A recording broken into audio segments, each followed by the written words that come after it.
Hello, everybody. Welcome to the Championship Check-In podcast, looking back at round 5 in the EFL Championship. We're going to do our favourite trick here and turn the table upside down. Have a little look at the bottom 4 with Sam Parkin. We'll get to that, but if you were watching on Sky on Saturday lunchtime, you'll know Sam was doing TV for Charlton versus Millwall. So we've just touched on that quickly. What were your takeaways from the South London derby, Sam? Morning, mate. Morning, mate. Oh, God, that feels a long time ago now. Yeah, probably in keeping with like the narrative post-match. I thought Charlton, having got the goal, were good value for it, and I thought they were going to see it out. I don't think Millwall presented them with too many issues in the second half, and despite maybe it raising a few eyebrows when Ivanovic went off, the kind of reshuffle actually suited Millwall, certainly in the creation of the equalising goal. It's not working really with Coburn and Ivanovic right now. It could change. Why is that? Why is that, Sam? I think when you're playing against a team like Charlton, who've got defenders who, as we saw, are very robust and can defend the box, that threat is diminished somewhat. I thought Coburn did quite well dropping in. That was more to stop Coventry, I think it was, getting on the ball. So naturally, one of your centre forwards has got to do that job. And, you know, we're well versed being a centre forward, having to just drop in and apply pressure. But when the ball turned over, he actually got it kind of in the hole on a few occasions and did quite well carrying Millwall up the pitch. So he did okay at that. I just felt they're not really playing together.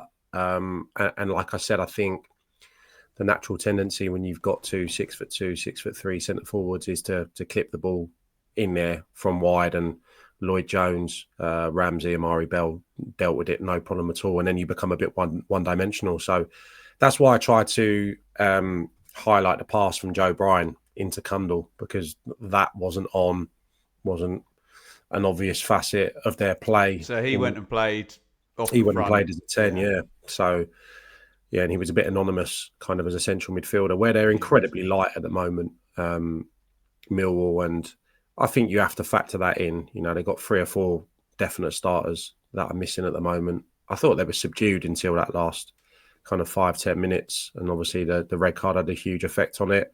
Thought Tyrese Campbell was the best player on agreed. the pitch.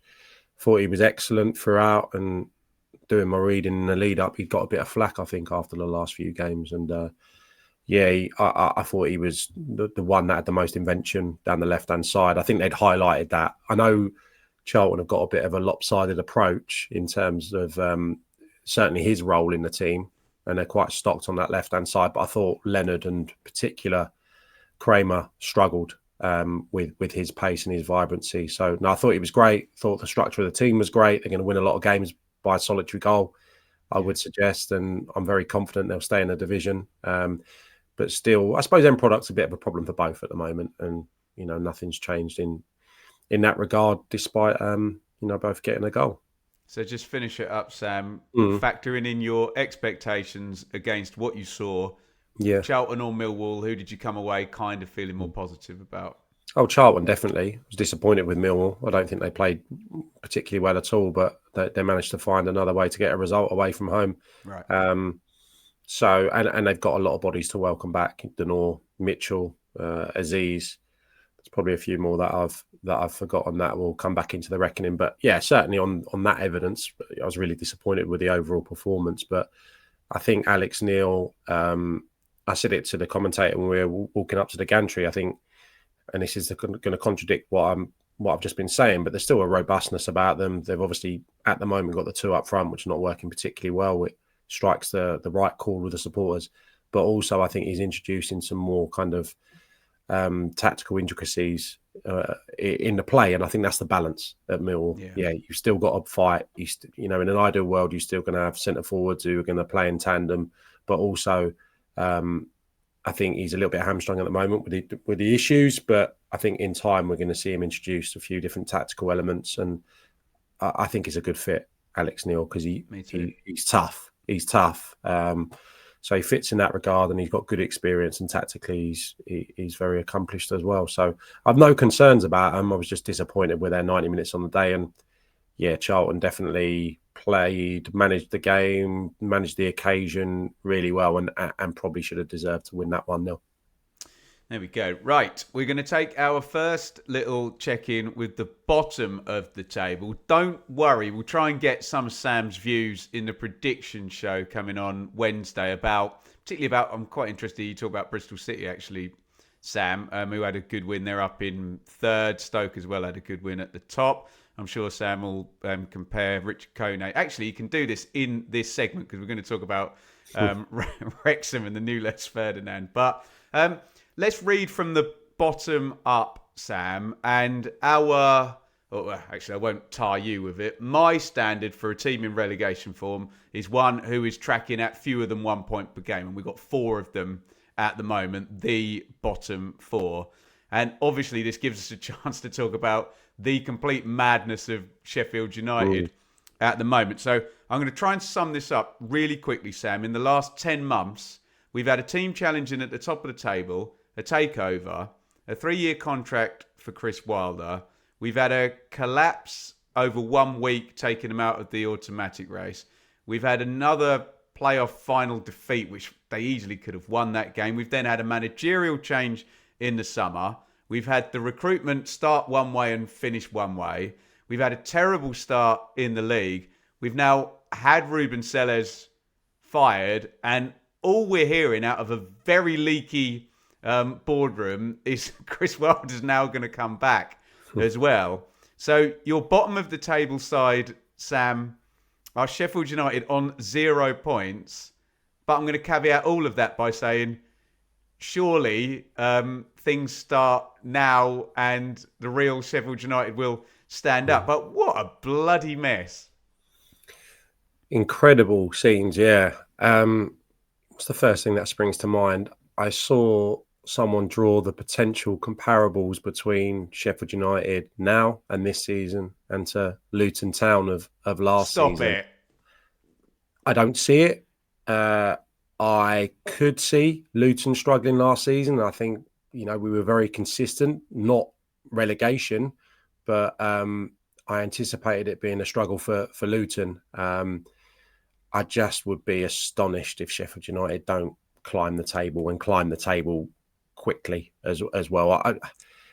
It's difficult to suggest that, they're going to have enough to be automatic promotion contenders, but listen, if Chris Wilder or another goes back in and gets that squad gelling and fighting quickly, they could achieve what at the moment looks the unlikely very easily. So listen, I was alarmed by that level of performance, and you can mitigate the circumstances in the early games of the season, team gelling, adapting to a new manager's idea, the playoff hangover, but they threw the towel in. It looked at Ipswich and the manner of the goals they're conceding. I mean, don't like saying it, but it's schoolboy stuff, isn't it? The lack of pressure, the lack of intensity for a club that have really gone and strengthened in the defensive department in the last couple of weeks as well. That was alarming. The standard of the goalkeeping as well. I know, he's brilliant normally, isn't he?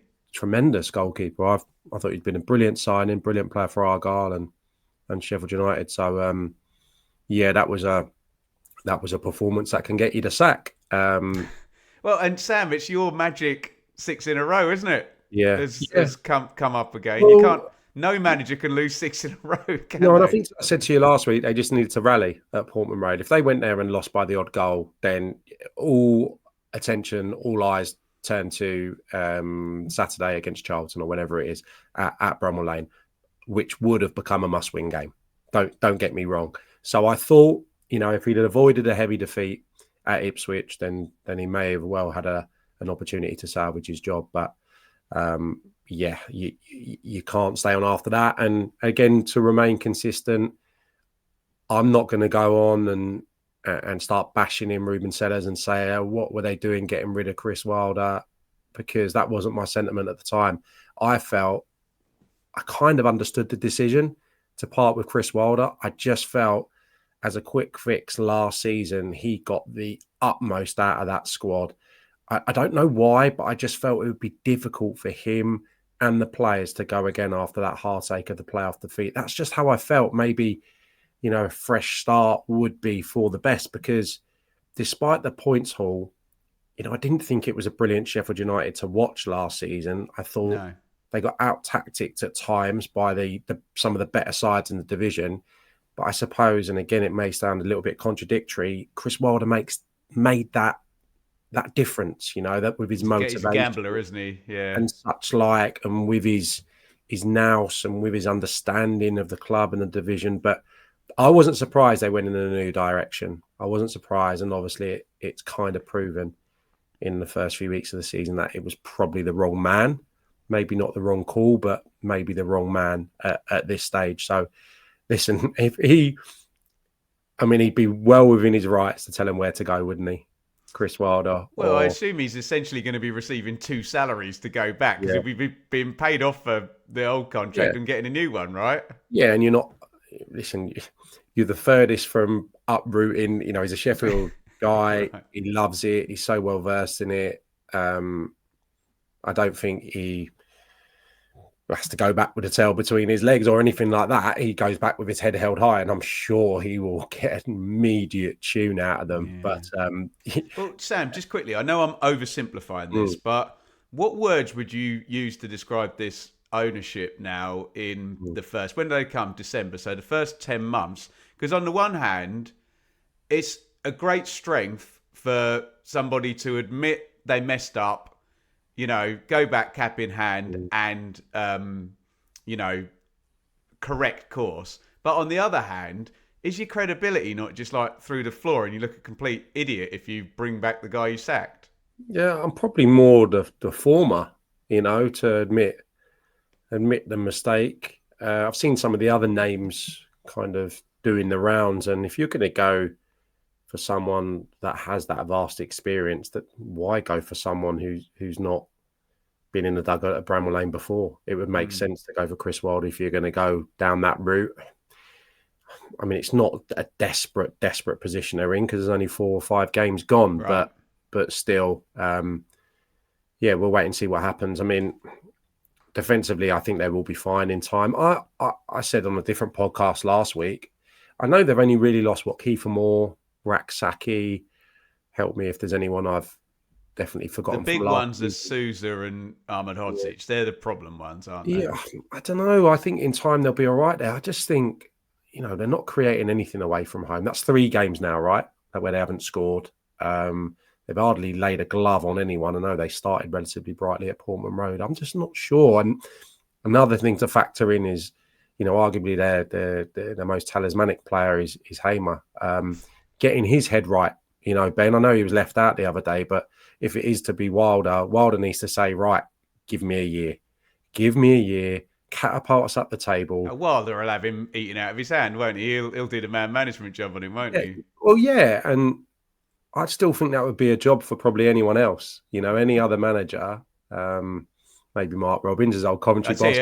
Neil Warnock would be the perfect guy to get him playing, wouldn't he? Yeah. Do you know what I mean, though? I think... I'm not suggesting he goes and manages them, you know what I'm saying, but... Yeah, possibly of the ones that do remain that are maybe, walking around with their heads bowed, having suffered that late defeat in the playoff final, he'd be one, because obviously he'd get in the majority of Premier League squads. We'd certainly get in every Premier League squad in the bottom half of the division, you would say, and probably get in a lot of those 11. So, yeah, I can understand why he's had a slow start to the season. So it's going to be up to the new guy to motivate him. 1 place higher, Sheffield Wednesday. So not a great start for the city of Sheffield. We don't need to go chapter and verse on all the problems, Sam. All I want to ask you is, are you feeling a bit of a fizzling out? Because you've been quite bold about Sheffield Wednesday, saying, "Nah, Ben, they're gonna win some games. They're gonna get some points." But we've had that 1 draw at Wrexham plus 4 defeats, haven't we? Are we going to just get a natural fizzling out, especially if they hit the bottom of the table? And there is a chance that Reading got deducted points for non-payment of wages, so you could still get a couple of points knocked off as well, and that might just knock the stuffing out of all the positive things you were saying Is that kind of drifting away? Is what Did you understand my question? Yeah, no, I do totally, and I think you have to factor in that the point gained was at Wrexham, wasn't it? Who are giving up incredible amount of opportunities, and opposition are having a whale of a time shooting on their goal. So that's the reality. That's not looking as good a point as maybe it did a few weeks ago. That's looking like a side, Wrexham, who are maybe in for a little bit of a struggle in the short term. So yeah, I think there's a number of players in that side at Sheffield Wednesday at the moment, by no fault of their own, that aren't probably ready for Championship football. No. I think that's the reality of it. Yeah, there's a few decent individuals in there. They need hugely strengthened defensively. I think the goalkeeper is a bit of an accident waiting to happen. Certainly should have saved one of the goals at the weekend. So it almost feels like, despite it's a bit of a hybrid system they're playing at the moment, but it's almost like you need to just rankle in, maybe a back five, close the gaps, try and play incredibly compact and maybe nick something, certainly on the road, just to try and get yourselves That's a slog for a whole season, mate. It is. I think, what I'm saying can differ hugely from Hillsborough to away games. I'm more talking about those away games, but giving themselves mountains to climb as well. I think they've only scored once in opening 45 minutes. So they're starting games slowly, giving themselves tough tasks to get back into games. But yeah, again, I was going to say it's out of my remit. It's not my strong suit, but this is by no means fault of the players at the moment. But I just think that, if we are focusing on the playing aspect for a minute or two, that was far, far from the standard required at the weekend against Bristol City to get anywhere near a position of safety in the table. So it feels like it's going to get worse. And I probably do concur with your answer, because the manner of the defeats against Swansea and Bristol City in front of the home. Early goals at Hillsborough for Stoke and Bristol City, and you feel like, oh, it's that fragile. That's that done then. Yeah, of course, and when there's as obvious difficulties going the other way, the team looks incredibly patched up. Some guys that have been really good players for Wednesday having to play different positions, different roles, and like I said, I think the reality is that that Wrexham result was probably a decent game for them to rally themselves in a good atmosphere with the vibrancy of a club that's promoted to the level. Nothing expected of them, and they were able to get a point. But in the games at home, where you'd expect them to turn in performances, they've been very, very lackluster. So you just hope that they can turn the corner in terms of the overall picture. I don't see it happening on the pitch now, but you hope that they get some good news off the pitch where they can, the fans can be optimistic that the squad's going to improve in time. Right. Are you a bit worried about Oxford, because they haven't won yet, and the things we really praised Gary Rowett for last season aren't really happening? 5 games without a clean sheet is a big surprise for one of Gary's teams, Sam. And I can run you the argument that their last 3 games have been against Birmingham, Coventry and Leicester. And they've actually picked up 2 points from that, which is, on the surface of it, if you got a point per game from those 3, you'd be perfectly happy. But I think losing against Hull and Pompey in the first 2 games is biting them on the backside. They're going to be so irritated. They played against 10 as well. I know it's Leicester and they're year 1 parachute team and they've got a great squad, but they played against 10. I'm quite concerned about Oxford, actually. I know Gary will probably pull a 1-0 win out of nowhere when we're worried about him, because that's what he does. But it's pretty poor to begin with, isn't it? Yeah, in terms of the points total, I think there'll be loads to reflect positively on from the weekend. I know it's always a body blow when you don't convert the additional body, you know what I mean? Into leading at half time as well, Sam. Maximum points, yeah.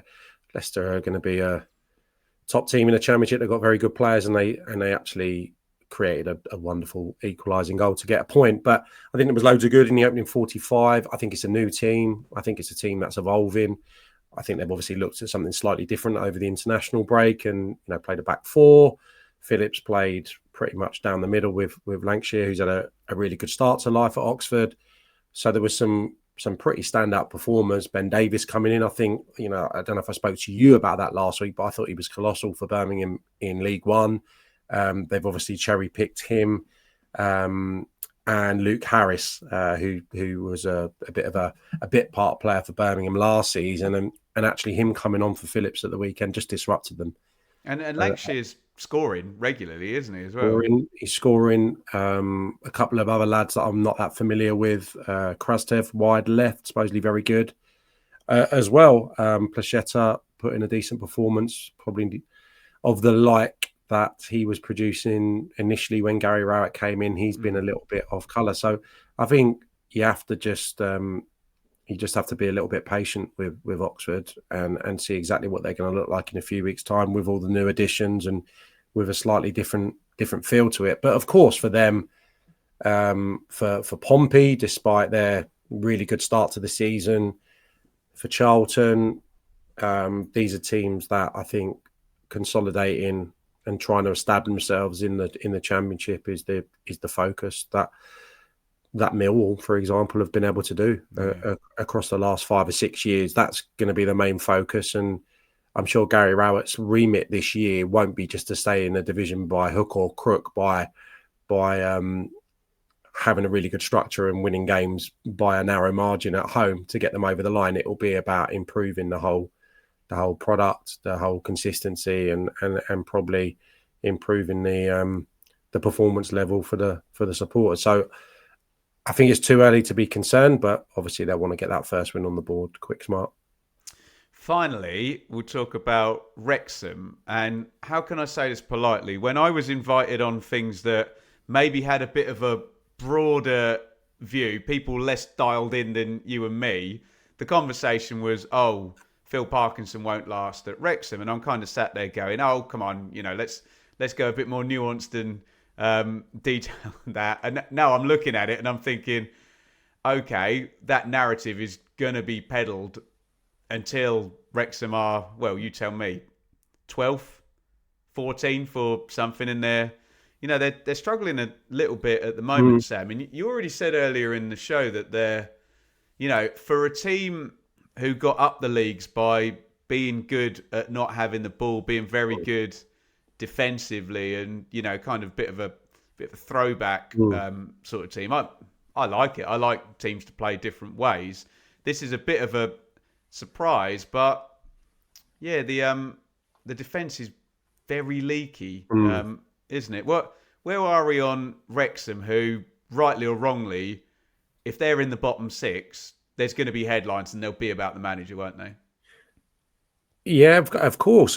I think, like Oxford, you have to wait for the season to really get motoring. They've got enough players. They've got a big enough squad to make wholesale changes and probably not, diminish the quality or to, on paper, it looked like a weaker side because they've accumulated some great names. I think there's clearly a weakness defensively. I mean, the goals at the weekend. The pace of QPR. Poor Cody in that foot race for the third one, bless him. That's obviously something to look at. This is the oldest starting 11 in the division, and this was probably been the oldest starting 11, on this journey for them, which they've had brilliant success with. But you go into the Championship, all of a sudden, it becomes more athletic. It's quicker. The players are stronger. And I think they're getting exposed. And it's not just defensively. I think it's the midfield as well. And when you've got the likes of Kabore, Ben Sheaf, Nathan Broadhead, you've got really good options to make changes that could affect things. So I think it's too early. I do think there's a lack of pace probably going forward as well. So that's clearly problematic. But Wrexham weren't a brilliant defensive side in the Conference or League Two, if memory serves.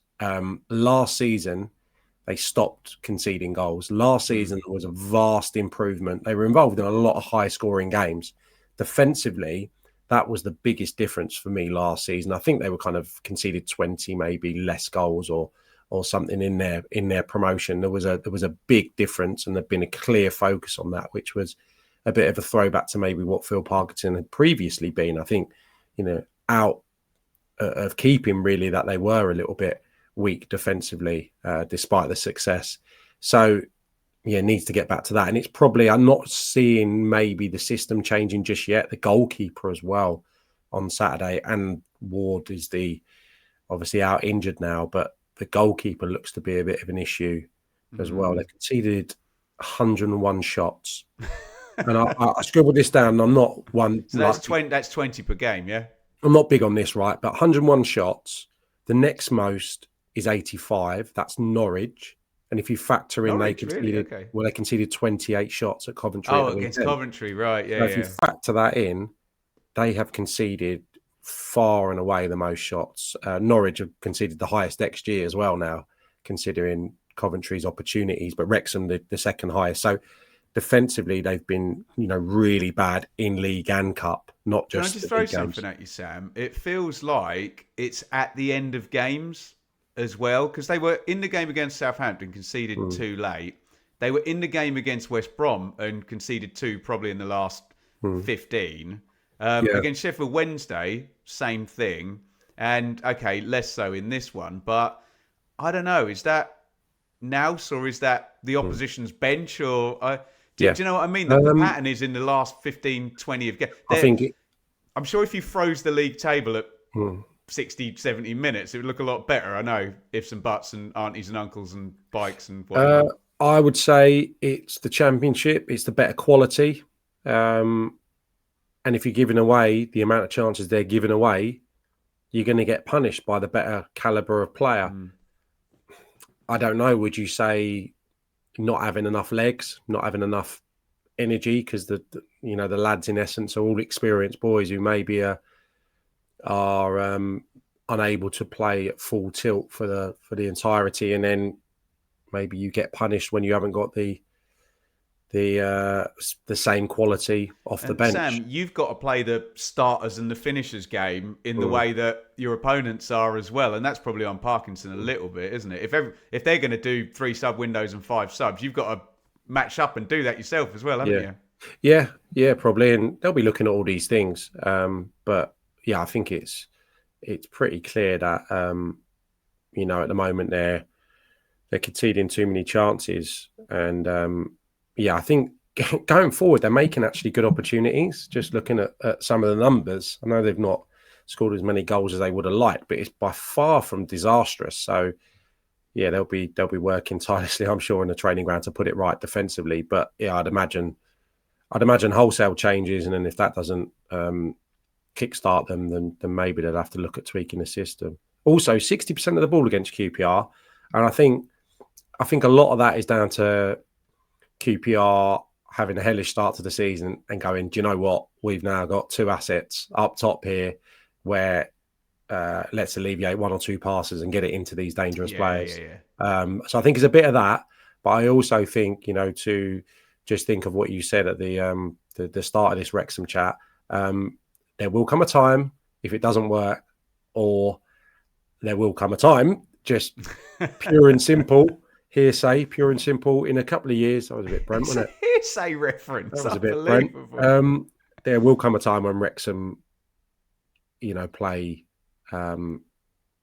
passing football, for want of a better phrase. Right.